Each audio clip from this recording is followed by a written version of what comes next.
The stars above Earth were quiet. But something terrible had already begun.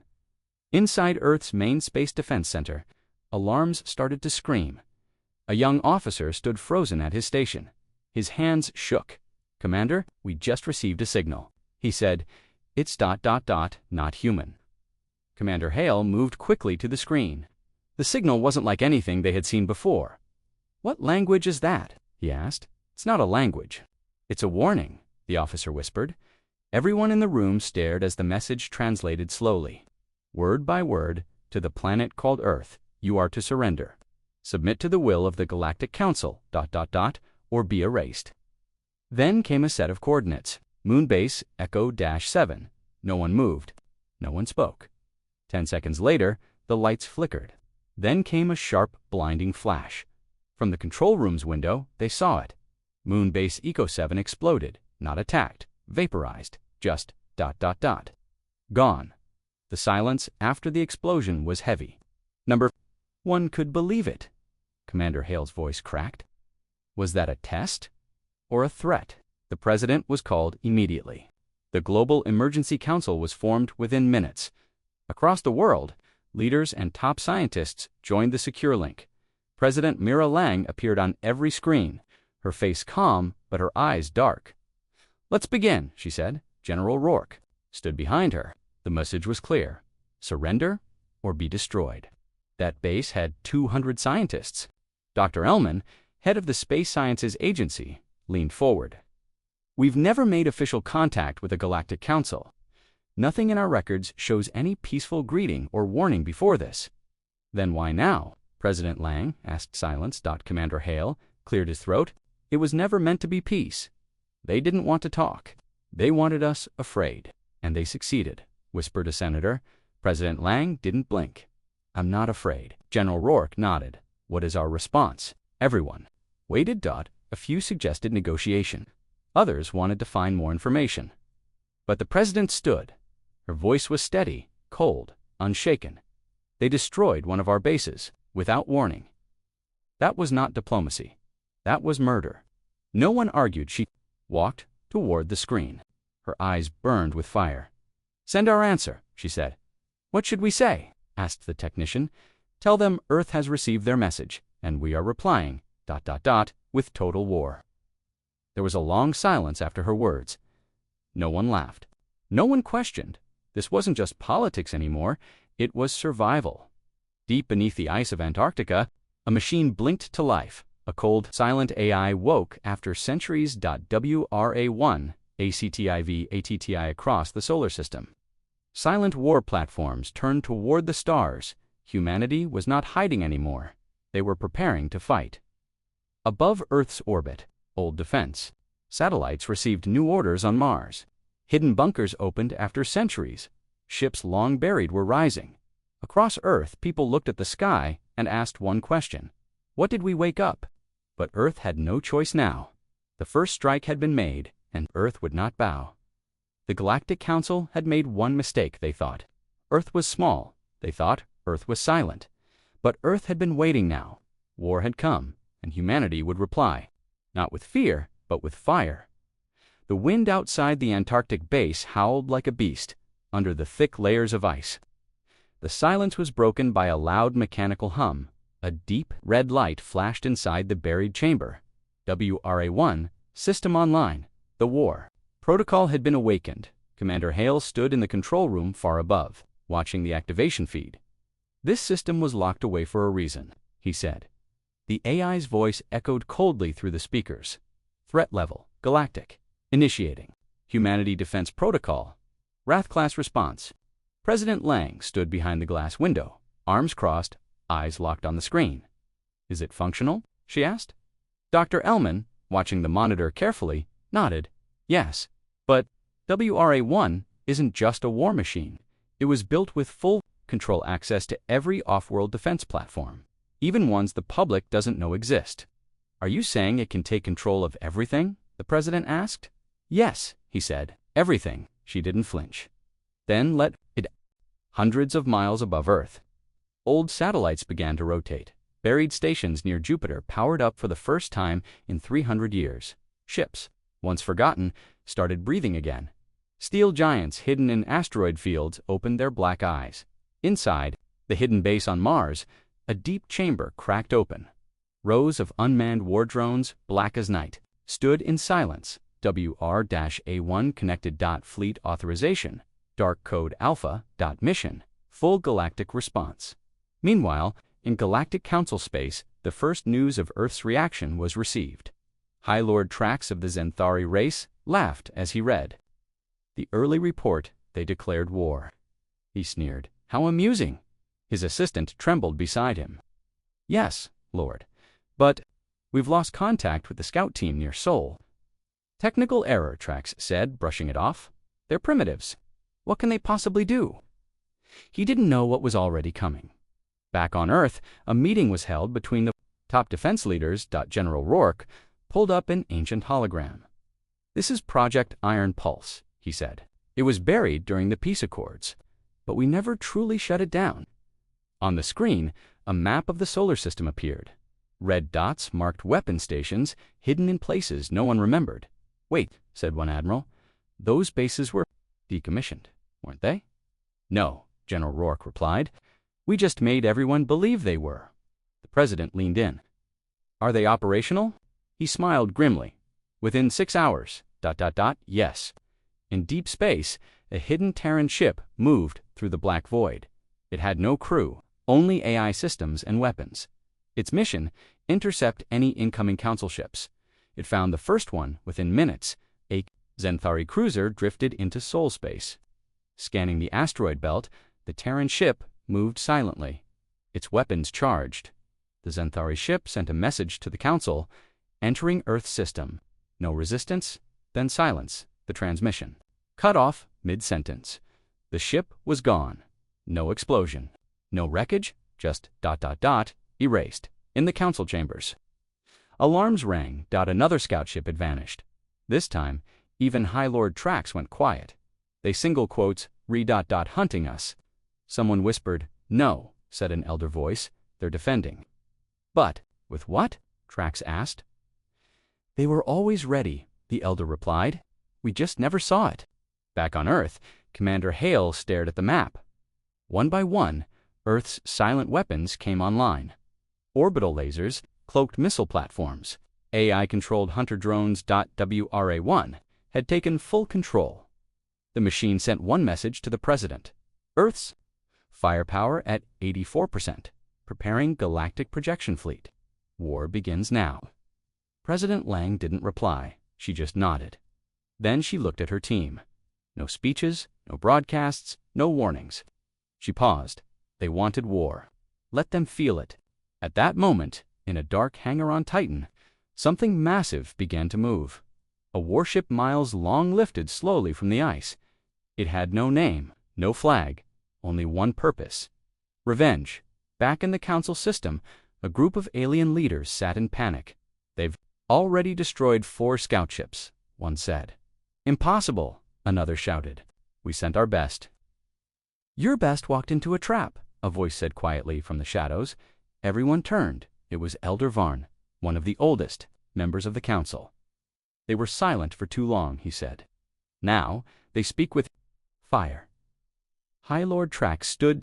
We must strike Earth with full force before they spread. Elder Varn shook his head. You still don't understand. We never had the power. We only thought we did. Trax slammed his fist. Then what do you suggest? Surrender? No, Varn said softly. I suggest we run. Far above Earth, the sky looked calm, but hidden among the stars. The weapons of humanity. Waited, they weren't shining. They weren't beautiful. They were silent, cold, ready. The world had changed in a single moment. Earth was not begging. It was preparing. The message was sent. Now came the answer. And humanity was not whispering. It was roaring. The darkness around the asteroid belt was deep and endless. Nothing moved, nothing blinked, but something was there. It watched a Xanthari scout ship slowly approach the outer edge of the Sol system. Its lights scanned the drifting rocks. The crew inside were overconfident. Still nothing on scanners, said Pilot Ven, tapping the controls. Humans are slow. They probably don't even know we're here yet. Commander Silra leaned back in her seat. They're primitives, she said. They live on one planet and hide behind dust. Let's finish the scan and return. Ven nodded. Yes, Commander. The ship glided deeper into the asteroid belt, weaving between giant rocks. Then, suddenly, a small blip appeared on their screen. Contact one object. Small, no signal, Ven said. Probably debris, Silro replied. The object didn't move. It just floated, but the scanner gave a strange reading: no metal, no radiation, no energy. How is that possible? Ven asked. Silra narrowed her eyes. Go closer, she ordered. The ship moved forward. But as they neared the object, something changed. The object moved. It turned. It wasn't debris. It was a drone Terran, black, silent, and cloaked. Its surface shimmered with invisible plating. The scout ship had just enough time to scream. We're not alone, then silence. 1 second later, the ship vanished in a burst of blue light. No remains, no warning, just gone. On Earth, WRA-1 registered the event.scout, intercept complete, no detection. Mission success in the War Command Center. Commander Hale watched the log update. That's the 5th scout we've taken down this week, he said. General Rourke nodded. They're testing our defenses, and we're giving them answers, Hale replied. Across the galaxy, the Galactic Council held another emergency session. The room buzzed with fear and confusion. We've lost all contact with ships near Sol, an officer shouted. 5 different races, 5 different fleets. High Lord Trax looked pale. This is not random. Earth is hiding something. Elder Varn stood slowly. They're not hiding, he said. They're showing us piece by piece. Council voices rose in panic. How? Can Earth do this? They're one planet. They have no empire, no trade, no standing army. But they have technology we don't understand, Varn replied, and patience. Trax slammed his hand on the table. Then we must strike. Crush them now before they grow stronger. But another counselor stood. We already struck first. We destroyed their moonbase. Silence. Everyone remembered that. Moment, the unprovoked attack, the warning sent before it, the silence that followed, and now, the disappearances. They didn't beg, one whispered. They never replied with fear. They replied with silence. Elder Varn turned toward the stars on the giant screen. They're teaching us something, he said. Something terrible. Back. On Earth, deep inside the Arctic fortress, President Lang spoke with WR-A1. Her voice was calm, firm. How much longer before our outer defenses are complete? 5 hours, then asteroid platforms will be cloaked. Mars orbital mines already armed. Enemy response, increasing patrols. No direct attack, they fear. She nodded. They should. WRA-1 displayed a new signal. Incoming, unknown transmission. Weak signal, possibly alien probe. General Rourke looked at the feed. Let it play, he said. The audio crackled. A voice broken, desperate. This is Captain DREN. Help, lost in Sol Sector. Crew, missing. No. Light. Only shadows. Then, static. President Lang's eyes narrowed. That wasn't a distress signal, she said. It was a warning. They're scared, Hale added, and confused. Lang turned away from the screen. Meanwhile, in a hidden chamber beneath Mars, an ancient warship powered up. It was larger than anything the Council had ever seen. Not beautiful, not polished, but powerful. Made of dark alloy, no lights, no names, only serial numbers, and purpose too. Strike. To destroy. To vanish. A technician turned to his screen and whispered to the others. Launch in 10 minutes. Above the ship, the Martian dust storm swirled, no sound, no light. But beneath the red soil, humanity's sword was rising. Back in Council space, panic was spreading. Planets demanded answers. Some races blamed each other, others suggested surrender, but pride still held the Council together. Barely Trex growled. Earth is mocking us. No, Varn said. They're preparing. Then we strike now, Trax shouted. Are you ready to sacrifice more fleets? We'll overwhelm them. Varn's eyes were cold. You tried that with the first base, and look what it gave us. They have tricks, someone added. Cloaking, weapons, maybe. Something else. One council member leaned forward. I heard rumors, he said, that Earth had a machine, an AI from the old wars. One we made and failed to control. They reactivated it. Trex laughed. You fear ghost stories. Varn didn't laugh. He only looked at the stars and remembered something no one else did. The last war with Earth, thousands of years ago, before the Council, before peace, before they lost a fleet to a species they called young, and now the young had returned with silence and fire, back in soul space. The first Terran warship left the Martian surface. It glided through the black void like a shadow. No sound, no broadcast, only cold, empty space behind it. Its weapons were armed, its orders were simple. Intercept, erase, leave no trace. WRA-1 sent the final command, begin.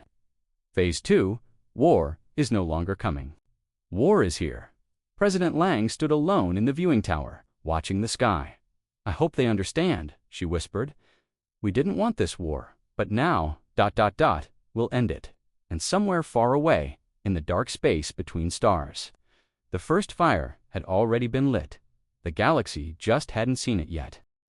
The war fleet drifted near Mars, silent but proud. 20 ships from the Galactic Council had entered Sol System. They didn't come to talk. They came to remind Earth who ruled the stars.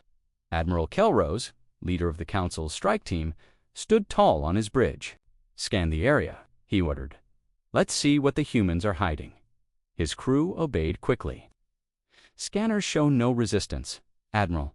Just dust storms and old satellites. Kelrose smiled. See, empty threats. Earth has nothing. Should we broadcast our warning? The captain asked. Let them know we're here, Kelrose said. Then wait. I want them to fear us. A signal was sent. Loud, clear, direct. This is Galactic Fleet Command. We are here to inspect and secure Earth's outer colonies. Any resistance will be punished. But no reply came, only silence. Kelrose chuckled. Cowards, the fleet, moved closer to Mars, circling its dusty red surface. Still nothing. Not a ship, not a defense. Then something flickered across the sensors. Sir, I'm picking up ... shadows. Kelrose frowned. Shadows, yes sir. Fast-moving, low heat signatures. But they vanish before we lock on. Could be dust interference, Kelrose said. Then the first ship exploded. A flash, a scream, then gone. What was that? Shouted the captain. Unknown weapon, cried a technician. It came from below the surface. The admiral stared at the red planet. Launch counterscans, find the source. But before they could, 2 more ships were destroyed. Fast, clean, no warning. No life signs from ships 4 and 6, shouted a voice.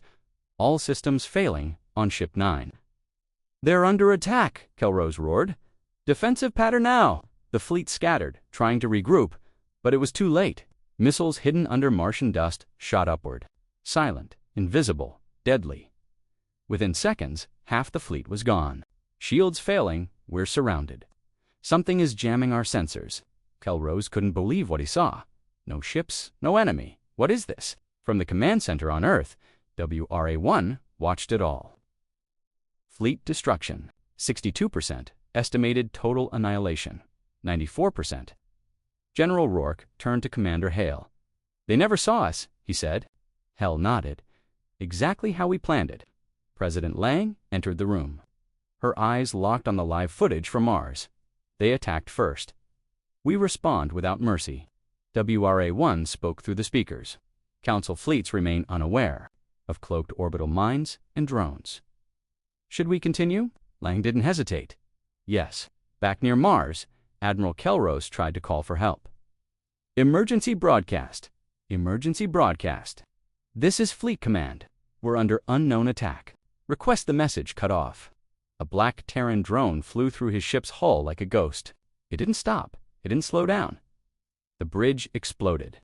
Admiral Kelrose died without ever seeing what killed him. Above Earth, quiet celebration echoed in command rooms. But no joy. Just focus. Just war. President Lang looked at her officers. This is just the beginning. The Council believes we are weak. Let them keep believing. We've shown them Mars, said Hale. What next? Lang walked to the giant star map. Her finger tapped a blinking mark. Veltrax, she said. Their outer military world. General Rourke raised an eyebrow. That's heavily fortified. Then it will send the clearest message, she replied. Prepare the fleet. On Veltrax, the Council's military leaders argued. What do you mean the fleet is gone? We received their signal 10 minutes ago. Then nothing. Total silence. Then Earth has weapons beyond our knowledge. They must have help. Impossible. No known species would side with them. One young officer stepped forward. Permission to speak. Counselors. Go ahead. They're using stealth, cloaked drones, orbital traps, weapons that can't be seen. The room fell silent. One elder whispered, then, we're not fighting an army. We're fighting shadows. In Earth's orbit, the Terran warfleet assembled. 10 massive cruisers, dozens of stealth drones, AI-controlled missiles, all silent, all focused, all ready. WRA-1 gave the signal. Target, Veltrax. No surrender, no mercy. As the fleet vanished into hyperspace, President Lang stood alone in the war chamber. She stared at the stars. They wanted war, she said. Now they'll see what we've become. Back in council space, panic grew. Citizens demanded answers. Families feared invasion. Governments argued. And somewhere deep inside Council Command, someone whispered the question that no one dared ask out loud. What if we can't win? But Earth wasn't listening to their fears. Earth was moving. And behind every black warship was a single silent message. You started this. We will finish it. The Galactic Council's meeting chamber was in chaos. Dozens of voices shouted over each other. Screens flashed images of destroyed ships near Mars. News feeds showed empty wreckage, fields or worse. No wreckage at all.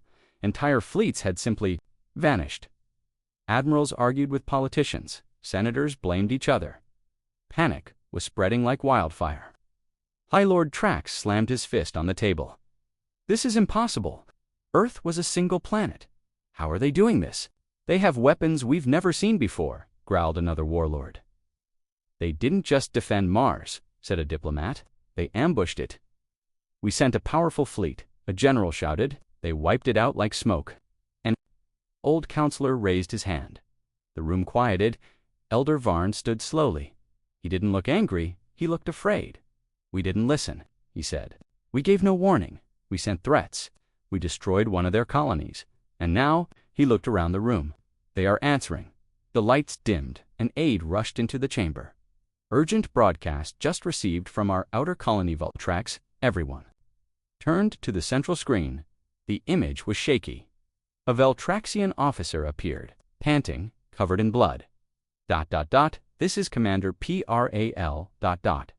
They came from nowhere. Black ships ... No signal. Sky is on fire. They are the screen cut to static ... then to flames, then to silence. Veltrax was gone, a major military colony, erased in minutes, without warning, without survivors. Gasps echoed through the room. Trax whispered. They struck Veltrax. A young senator stepped back, trembling. 2 council fleets lost, full colony destroyed. What are we dealing with? Elder Varn didn't look surprised. They call it WRA-1. It's not just a weapon, it's a system, a mind. Trax laughed bitterly. Are you saying Earth's using an AI to lead its war? Varn nodded. Not just any AI, one from their old wars it never forgot. A deep silence filled the chamber. One alien leaned forward. I have a question. How did Earth build all this? Without anyone noticing, another senator answered slowly. They didn't build it all recently. They built it over centuries. Why? To survive. On Earth, the command center was calm. No cheers, no smiles, just silence. Mission reports came in. Veltrax-neutralized. Enemy resistance, minimal human losses, -0. WRA-1. Spoke through the room. Next council targets in range. Awaiting orders, President Lang stood at the center. General Rourke looked at her. Do we press further? She looked tired but firm. They attacked our world, our people. They wanted obedience. We gave them war. Hale stepped forward. Madame President, what if they beg for peace now? Lang paused. If they want peace, they'll have to earn it. In council space, fear took root. Planets shut their ports, citizens protested, even soldiers whispered of defeat. On the screen, Council Command broadcasted a public message. They called for calm. They promised strength, but their eyes were full of fear. In a hidden chamber far from the main chamber, 3 alien races met in secret. One leader, thin and scaled, spoke first. "This is getting out of control. Earth is destroying our fleets one by one." A second replied, and the council still acts like it can win. The third leaned forward. "I say we contact Earth, secretly." The others gasped. "Are you mad?" "No, I'm trying to survive. They will kill us if they find out." "No," the third one said. "Earth might spare those who didn't attack them." Silence, then nods. They agreed. Earth had become a monster, but perhaps not a mindless one. The secret message was sent a small transmission, hidden, encrypted. Only 5 words. "We never wanted this war." Back on Earth, the message arrived. WRA-1 scanned it. Low threat, unknown sincerity. Forwarding to Human Command. In the council chamber, President Lang listened carefully. The message played again. She looked at her team. "They didn't attack us," she said. "They want peace." General Rourke was cautious. "It could be a trick," Commander Hale added, "or a warning that the council is breaking from inside." Lang thought deeply. "Let them break," she said. "Let fear do the work for us." Across the stars, more secret messages followed, one by one. Alien races began to turn. Some offered intel, some offered maps. Some simply said, "We surrender." Humanity didn't reply to any of them. But WRA-1 stored. Every message, every file, every betrayal. The war had changed. Now it wasn't just about battles, it was about fear, and fear was spreading. In one message, intercepted by WRA-1, a council ship captain whispered, "They are not fighting to survive. They're punishing us." The galaxy began to tremble. Back in Earth's skies, more black ships launched bigger, stronger, silent. Their lights were dark, their orders were clear, and one single message was encoded into their systems. This war ends. When the galaxy learns never to threaten Earth again, no more speeches, no more warnings, just fire. Deep in the black space between stars, something stirred. A strange pulse moved across the dark hold, silent. Ancient. It was not a weapon, it was not a ship, it was a signal, and it came from Earth. WRA-1 had activated the next phase. A forgotten code, a message buried in the deepest Terran systems. It moved faster than light, not on open channels, but through the hidden veins of the galaxy. Dark systems, abandoned satellites, ancient ruins from lost wars. It traveled far and wide, reaching places even the Council feared to speak. Of the signal had only 4 words: "We remember your crimes." On a planet called Tyrek-7, an old alien general sat in silence. His screen flickered with the signal. He hadn't heard Terran code in over 300 years, but he recognized the style. He recognized the intent, and he shivered. "It's them," he whispered. "They remember." The dark message reached over 50 systems within hours, and with it, old fear returned because, long ago, the Council had done terrible things. Earth had been smaller then, weaker, helpless. They called it the Suppression Era. Back then, the Council destroyed human colonies beyond the solar system. They erased outposts, wiped records, even tried to kill off early spacefarers in secret. It was all buried, forgotten, denied. But Earth never forgot WRA-1, never deleted a single file. Now, those files were being transmitted back to the galaxy. Proof, footage, names, times, the galaxy, gasped, on many worlds. Citizens read the files in horror. "We did this," they asked. Some cried, some protested, some began turning against their own leaders. The Council tried to stop the spread. They blocked channels, they threatened arrests, but the signal kept spreading because it didn't use normal networks. It used something older, darker, human, on Earth. President Lang stood before a giant black screen. WRA-1 played recovered footage. Human ships burning, civilians begging for help, a child's voice calling for her mother. Before everything turned to fire, Lang's hands tightened into fists. "These were our people," she said softly. "We begged for peace. General Rourke stood beside her, and they gave us fire." Lang nodded. "Now we return it." On the Council's main capital planet, panic exploded. Riots broke out. Citizens demanded answers. What happened during the suppression era? Did we do this? Did we attack Earth first? The Council tried to stay strong, but the walls were cracking, and Earth hadn't even fired a weapon. This time they had used truth, and truth was burning the stars. Back in Earth's command center, a message appeared on the main screen. WRA-1 spoke new. Council fleet detected 72 warships. Incoming ETA, 11 hours. Lang turned. "Where are they headed?" "To Jupiter." Hale narrowed his eyes. "Jupiter's still empty. No human cities." "No," Rourke said, "but we hid something there." They all turned toward him. He walked to the map. "Project Silent Storm," he said. "One of our oldest ghost fleets." Lang's voice was calm. "Is it still operational?" WRA-1 answered yes, awaiting orders. Lang didn't hesitate. "Reactivate Silent Storm. Let it meet the Council." Far beyond Earth, inside Jupiter's orbit, dozens of long-forgotten ships came to life. They had no crews, no color, no flags, only black metal and old rage. WRA-1 took control. Target locked. The Council fleet didn't know. They moved in fast, ready to make Earth pay for the fear they had caused.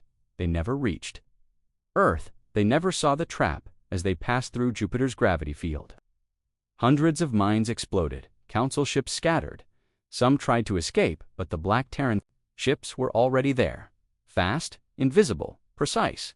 By one, the Council ships disappeared. The battle lasted 7 minutes. Then, silence. Not a single human ship lost. Not a single Council survivor. Lang watched the data feed. She said nothing. Hale whispered, "This isn't war anymore." Rourke finished his thought. "It's judgment." Across the galaxy, species that once laughed at humans now trembled. Even those who had stayed silent were afraid. Some sent messages of peace. Others offered alliance. But WRA-1 marked them all, observed, not yet trusted, on one distant moon. A captured Council soldier screamed as he saw the Terran war machines up close. "They don't want surrender," he cried. "They want justice." No one replied, because justice was already moving, and Earth had become something new. Not a planet, not a people, but a shadow in the stars, a force, a memory, a warning, and it had only just begun. In a dark sector near the galactic rim, the stars flickered. A single Council cruiser drifted through empty space. It was silent, its crew tense. They were not looking for war. They were running from it. Captain Raylor sat at the edge of his command seat. His claws tapped the metal. "Any signal from the others?" he asked. "Nothing," replied the comms officer. "All nearby ships are gone." Raylor didn't speak. He just stared at the black space outside the window. "We never saw them," he whispered. "We never had a chance." They had left Veltrax right before the attack. They were supposed to regroup, but now they were alone. Something was watching them. "Is the stealth cloak online?" Raylor asked. "Fully active," said the officer. But what?" "There's something out there. No signal. Just pressure." Raylor stood. "Bring up full scans." "Want eyes on everything." The screen lit up with readings. One by one, they turned red. "Gravity. Distortion." "Behind us," the officer said, voice shaking. "Heat spike. 7,000 kelvins. Closing fast." No ship can move that fast." And then the lights went out. The crew didn't scream. They couldn't. The air vanished in seconds. The ship twisted, then vanished into the void. No explosion, no wreckage, just silence and shadows. Back on Earth, WRA-1 logged the result. Target eliminated. No response. Broadcasted. Continue suppression sweep at the Arctic Command Center. President Lang stood in front of a tactical map. Dots marked every Council world within 100 light-years. Red lights blinked one by one. "Update me," she said. Commander Hale stepped forward. 17 Council colonies have gone dark, either surrendered or gone. Resistance. Small, unorganized. Most military leaders have fled. General Rourke added, several races are now trying to form secret peace deals. Some have offered military intel against the Council. In exchange for mercy, Lang nodded slowly. "Keep recording everything. WRA-1 will decide." The machine responded from the wall speaker. "Deals accepted, but none trusted." "Good," Lang said. "Let fear keep them honest." Across the galaxy, stories spread like fire. Tales of ghost ships, black Terran fleets, entire moons vanishing overnight. No warnings, no survivors, only silence, only shadows. In one alien city, a child pointed at the night sky. "Will the humans come here too?" she asked. Her father looked up, unsure how to answer. Because no one knew. Even the Council was in hiding now. High Lord Trax had vanished. Elder Vaughn was silent. The Senate had fractured. But WRA-1 didn't care about politics. It only followed orders. Orders written in Earth's darkest hour. If Earth is ever attacked again, there will be no peace. Now, that command echoed across the stars. Back on Mars, inside a deep facility, a special chamber opened. Something old, something buried. Dr. Ellman stood in front of the capsule.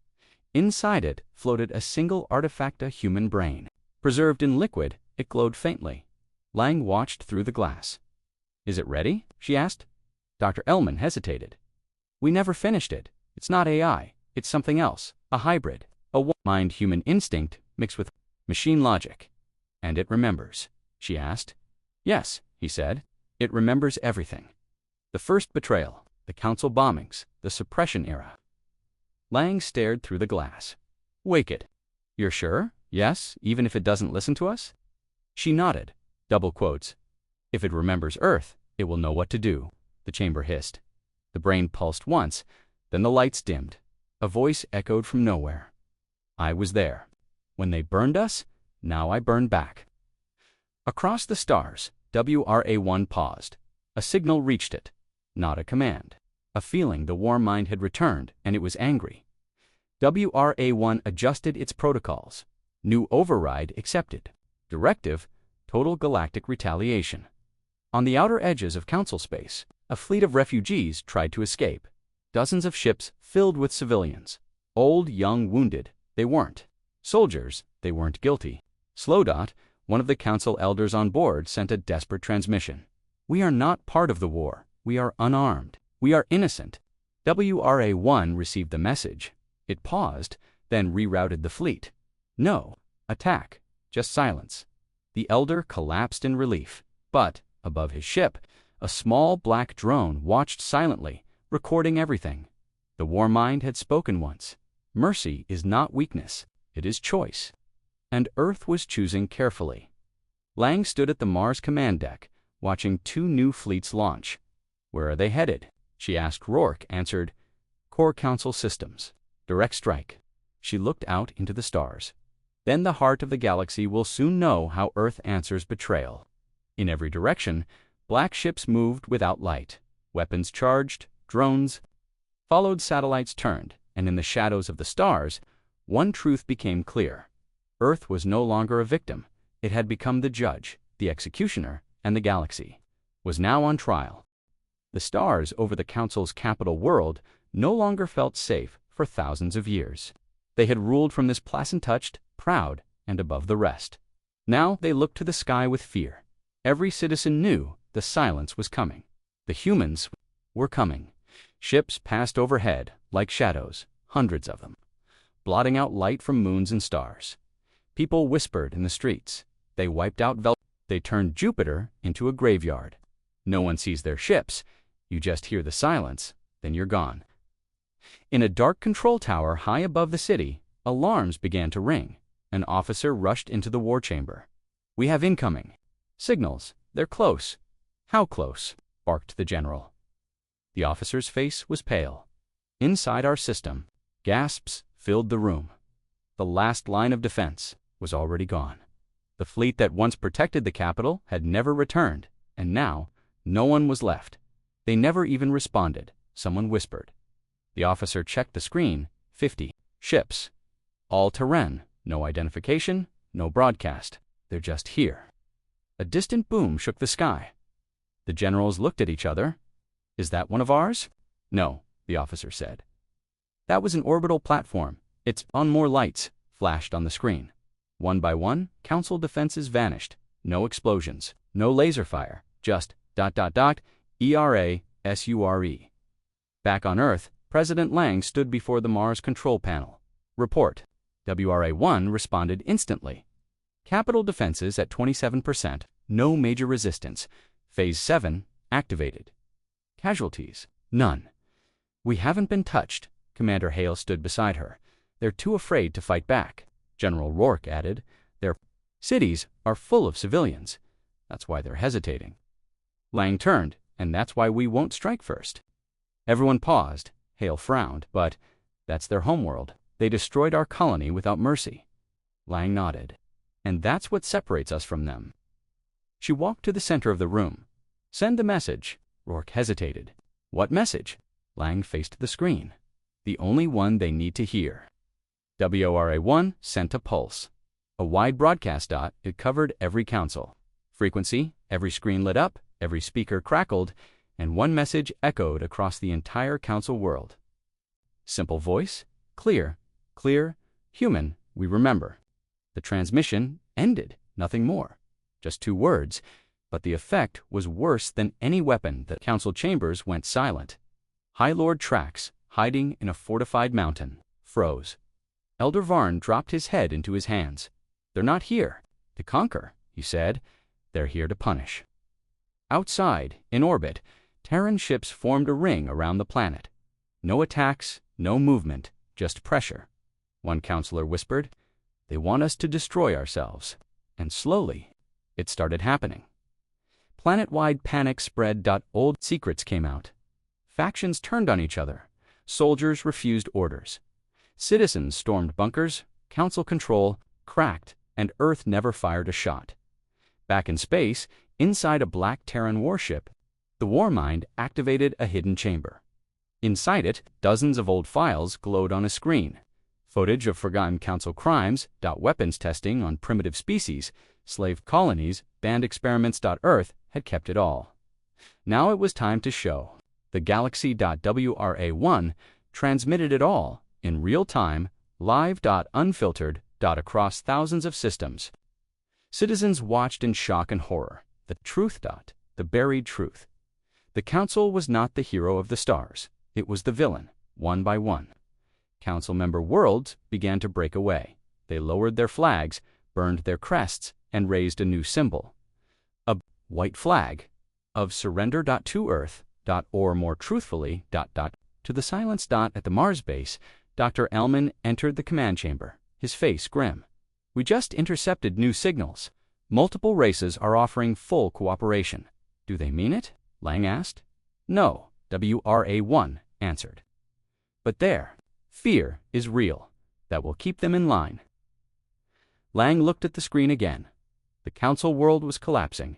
No bombs, no soldiers on the ground, just the weight of their own guilt and Earth's quiet wrath. Commander Hale whispered, We've done more with silence than they ever did with armies. Lang nodded. But it's not over yet. General Rourke looked confused. The council world is done. Yes, Lang said, but the council itself is not. Some escaped, some are hiding, some are planning revenge. Hale narrowed his eyes. Then we find them. Rourke turned to WRA-1. Activate Operation Starfall. WRA-1 responded without emotion. Confirmed. Locate surviving council leadership. Pursue. Eliminate. Across the stars, black Terran drones launched each with a single mission. Hunt those who ran, and for those who thought they could hide, they would. Learn the final truth. You can run from armies, but not from silence, because Earth had become more than a planet. It had become memory, judgment. A force that could not be stopped, a shadow across the stars, and soon that shadow would reach every corner of the galaxy. The council was broken, its worlds were scattered, its people divided, its fleets ... destroyed. But somewhere deep in the Zareth Nebula, a dark signal pulsed through a secret chamber. The last council members had gathered. They were not many, 15. Leaders ... each from a powerful race. Each angry, each afraid, they sat around a table. made of black crystal dot, High Lord Trax stood at the head. His armor was cracked, his pride shattered. But his voice was still cold. "They think they've won," he said. "They haven't." No one spoke. He pointed to the star map behind him. Red circles marked every world Earth had touched. Every system they'd silenced, they destroy from the shadows. He growled. "They spread fear like poison." One counselor hissed. "They showed the truth. We are being judged." Trax slammed his fist. "No, they're rewriting history." Elder Varn finally stood. His voice was calm, but tired. "We did destroy their colonies, Trax. We wiped out their first outposts, bombed their moon base, and called it peace. They begged us for mercy. We gave them silence." Trax stared at him. "They were weak." "They're not weak now," Varn said. A low growl passed through the chamber. One young commander stepped forward. "If we run, we will be hunted. If we surrender, we will be forgotten." "Then what do we do?" asked another. Trax stepped toward the screen. "We hit Earth directly." Gasps filled the chamber. "You can't be serious. They'll see it coming. No one has ever reached Earth's core defense ring." Trax smiled. "I have a ship, the one we never registered. Not even the Council knows it exists."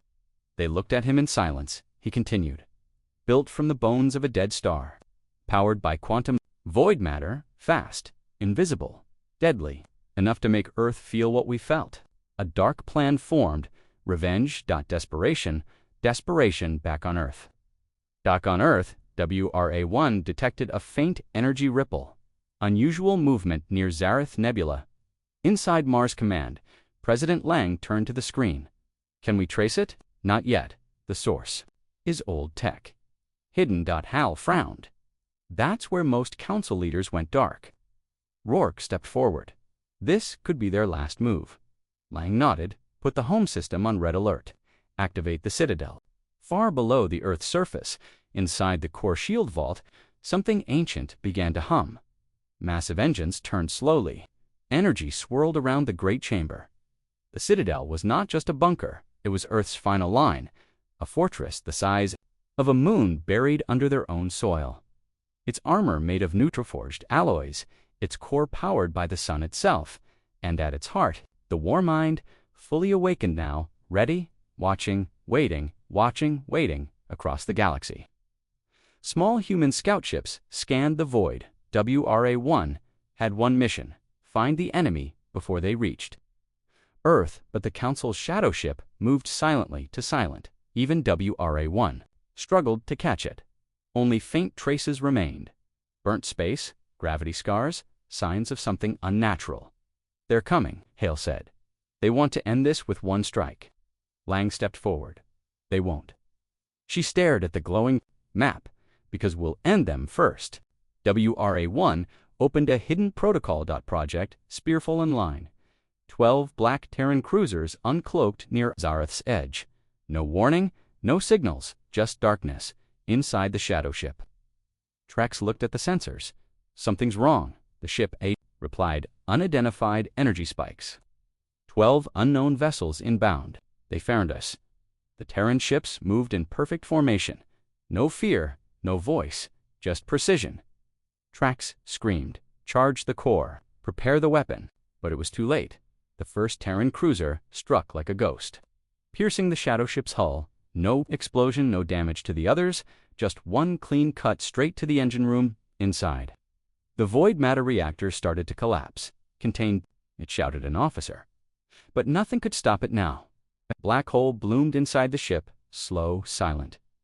Final, Trax fell to his knees. "No." Varn stood nearby. "I told you," he said. "You can't erase guilt with more fire." The ship crumbled, consumed by its own weapon, and the last of the Council vanished into silence. Back on Earth, WRA-1 received the final signal. Threat eliminated. Inside Mars Command, the screen dimmed. Lang exhaled. Rourke stepped back. Hale closed his eyes, but no one smiled. There was no cheering, no celebration, only silence. The war was over, but the scars remained. Earth had survived, but it had changed. Lang turned to WRA-1, shut down war protocol, confirmed all files, archived every message, every betrayal, every name. She looked at the stars on the map, one by one. They flickered softly. Peace had returned. But peace born from fire, from fear, from vengeance. Humanity stood alone now, feared, respected, remembered. Lang whispered quietly, "Never again." And far in the cold dark between galaxies, the echo of Earth's silence still moved. Not as a warning, not as a threat, but as a promise. The stars were quiet now. No more council signals, no more war alerts, no more cries for vengeance, only silence. Earth had won. But the cost wasn't just metal or blood. It was something deeper, something older, something that could never fully heal. President. Lang stood alone on the observation deck above Earth. The world below looked peaceful. Green continents, blue oceans, clouds, drifting like dreams. But she knew what it had taken to protect that peace. Behind her, WRA-1 spoke. Galactic threat levels. 0. Council systems collapsed. Rebellion. None. She turned slowly. What about the others? Several former council worlds have begun rebuilding. Some wish to open talks. Lang didn't smile. She didn't trust them yet. They cheered when Earth burned. They fear us now. Yes, she said, but fear fades. She walked to the center of the deck. All around her, giant screens displayed sectors of space, some peaceful, some dark, some completely empty. WRA-1 paused. They may try again. She nodded. That's why we watch. Below the deck, a massive chamber opened. Terran ships floated in quiet rows, silent and black. Not on patrol, not in battle, but ready, always. Ready not for war, for prevention. A single message blinked across every system. Peace exists when Earth is prepared. Across the galaxy, things were changing. On Varelia, a once loyal council world, children now studied Terran history, not as enemies, but as a warning. Their teachers spoke softly. They survived everything. They remembered everything. And when they came back, they brought truth. On another planet, old statues of council leaders were torn down, replaced with a single black stone. No names, no symbols, just a carved phrase. Silence is not surrender. Meanwhile on Earth, the memorials began. Cities lit candles for the lost, for the forgotten colonies, for the moon base destroyed in the Council's first strike, for those who died when the galaxy turned away. President Lang stood at the largest of these memorials, a quiet place on a mountaintop. No cameras, no guards, just stone and sky. Hale and Rourke stood beside her. What happens now? Hale asked. Lang looked toward the stars. They'll test us again someday. Rourke nodded, and we'll be ready. She turned, but we won't start it. That's the difference. At the edge of the galaxy, one small, unknown vessel drifted. Its pilot was young, not human, but curious. He found a satellite floating in deep space. Old TERRAN-made. He powered it on. A message played. If you are peaceful, come closer. If you seek war, turn around. We are Earth, we remember. He shut it off and turned his ship around on Earth. WRA-1 marked the vessel, observed, unarmed, cautious, no threat. Lang watched the log appear on her screen. A new generation, she said. Maybe they'll be smarter. Maybe, Hale said. But only if they remember Rourke stepped forward. And if they don't, Lang didn't blink. Then we'll remind them. Far above, Terran satellites spun quietly, deep under the crust of Mars. The warm mind slept again, and around Earth, the defense grid remained cold, inactive, but never dismantled. Earth had learned, long ago peace was never given. It was guarded, earned, maintained, made maintained with strength, with memory. And when silence fell again, it would speak only one truth to the stars. Do not mistake kindness for weakness. Do not test Earth again, because Earth remembers always. The galaxy would rebuild. Trade would resume. Talks would start, but behind every treaty, behind every smile, there would be the memory of what Earth had done, what Earth had become. Not a conqueror, not an invader, but a shadow that watched the stars. A force that rose when all others fell. A world that forgave but never forgot. And in the dark, where monsters once ruled humanity, became the silence that made the monsters disappear forever.